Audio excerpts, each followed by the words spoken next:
She might be behind a hatch and wearing an apron, but don't be fooled into thinking that Pat Kendall is just a school cook. She has a much more important role at this special school at Thornbury in Gloucestershire. I don't see myself as a school cook at all. I see myself as a nanny to them all. I've got grandchildren and this is my extended family. Pat's job description doesn't actually state school granny. Officially, she is a unit manager employed by the Traded and Support Services Department of South Gloucestershire Council. But when she started work here in 2003, she was delighted to learn that both school and department preferred her to serve the sort of food traditionally associated with country kitchens and homely grandmothers. Fresh and wholesome, or as it's called in policy documents, organic.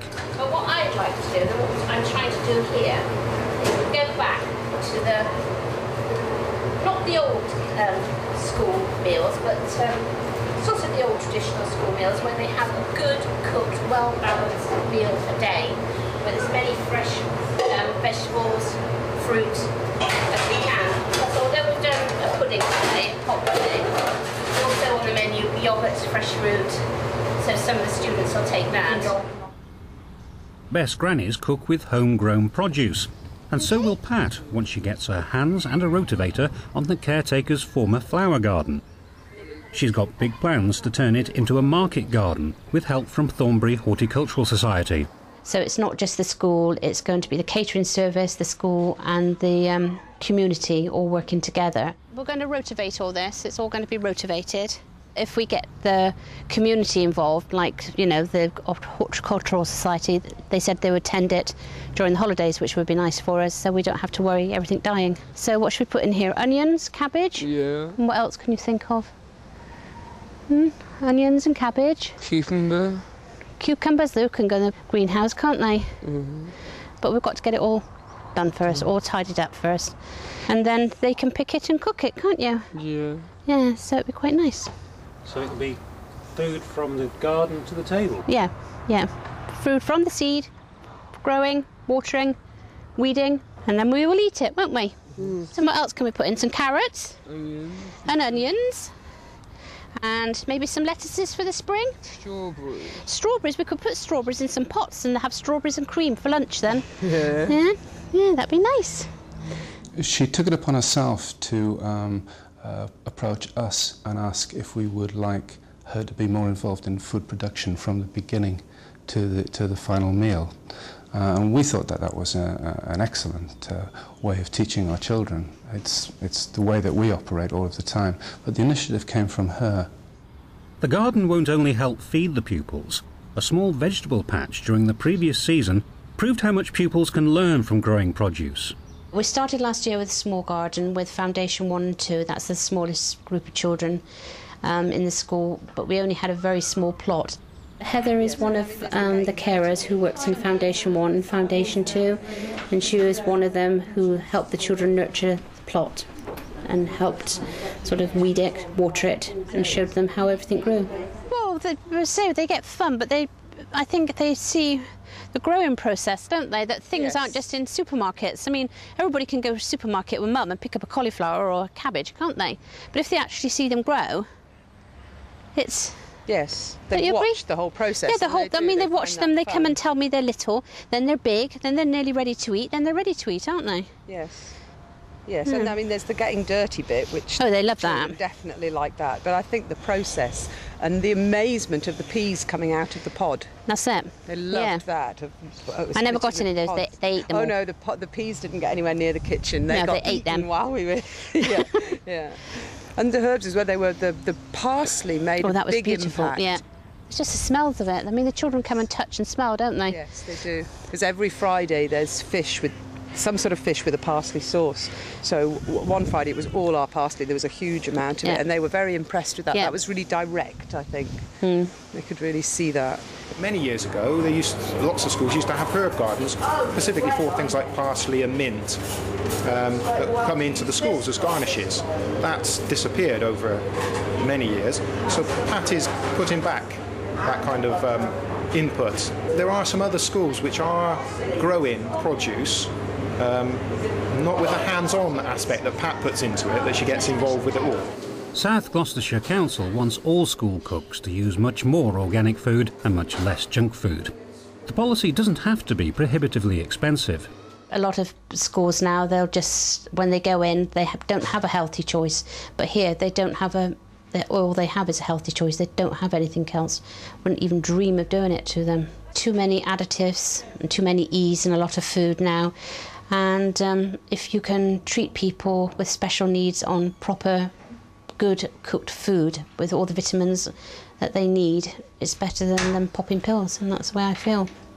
If we don't get organic, we get all fresh. I don't like using frozen food. I mean, obviously sometimes you've got to.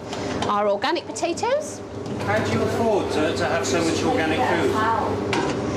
We have got a budget to keep to, but we go to sort of, our sort of suppliers, and they're pretty generous. So as long as you sort of keep within your budget, we do like to use as much organic vegetables, fruit as we can.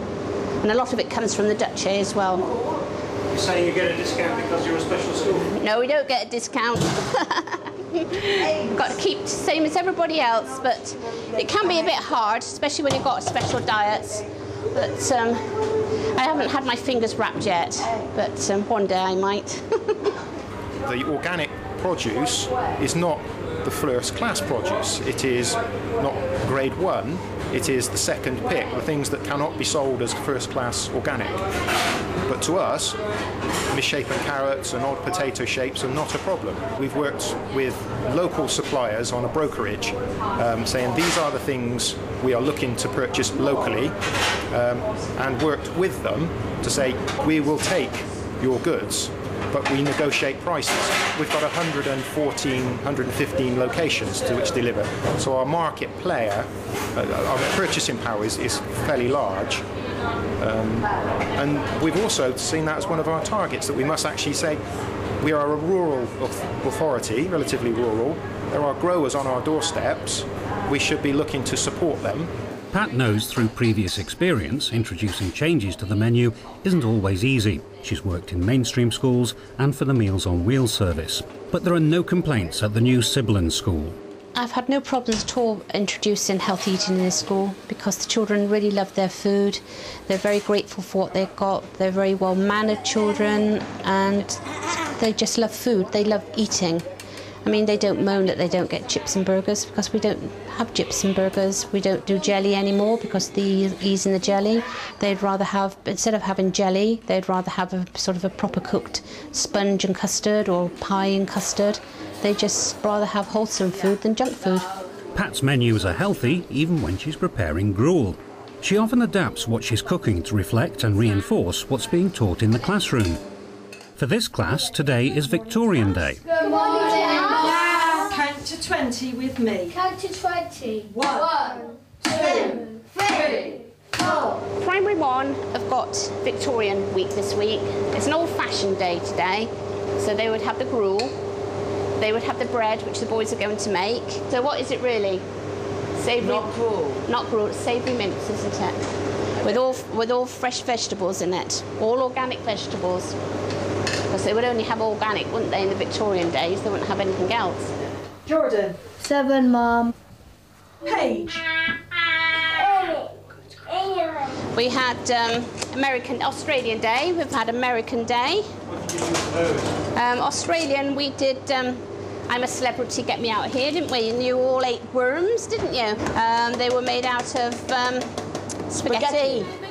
Members of staff don't have to eat gruel if they don't want to.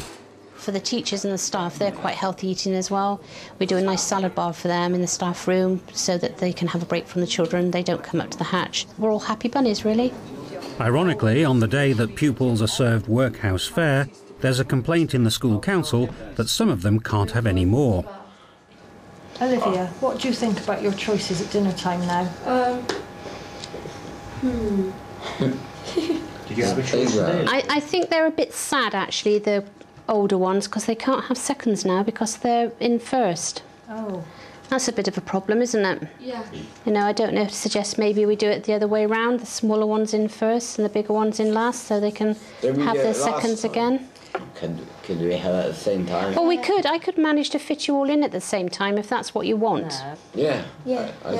Because I think that's a better idea, because at least the younger children see these more. You're all interlinked then.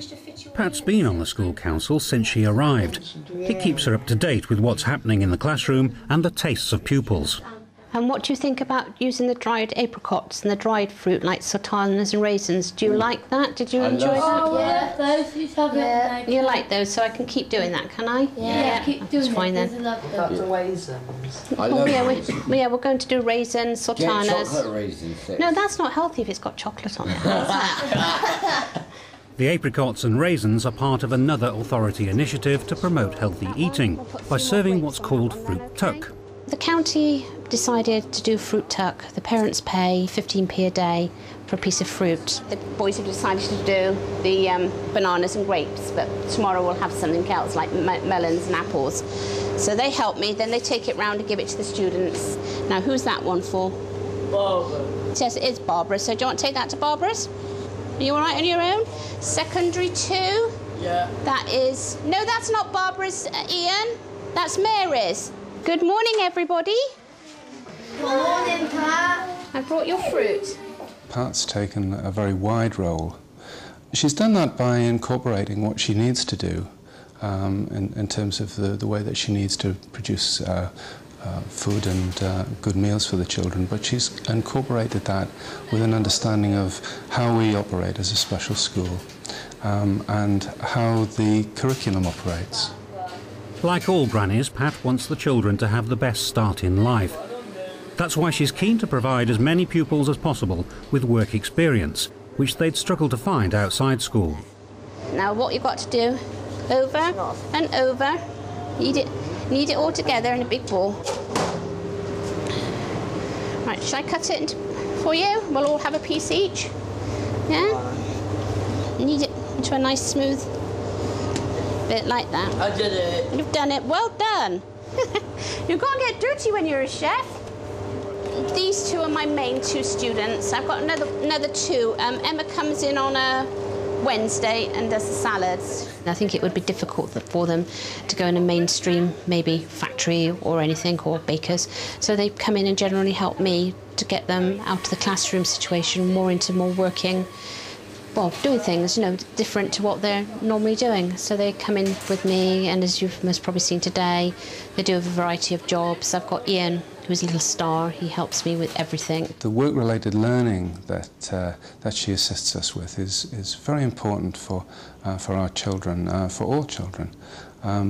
There will be in a mainstream school some children with special educational needs who perhaps aren't ready to undertake the normal and traditional work-related learning week block, and they may benefit greatly from having a more supportive structure, work-related activities still within the school, but bring them into direct contact with what the world of work is actually all about.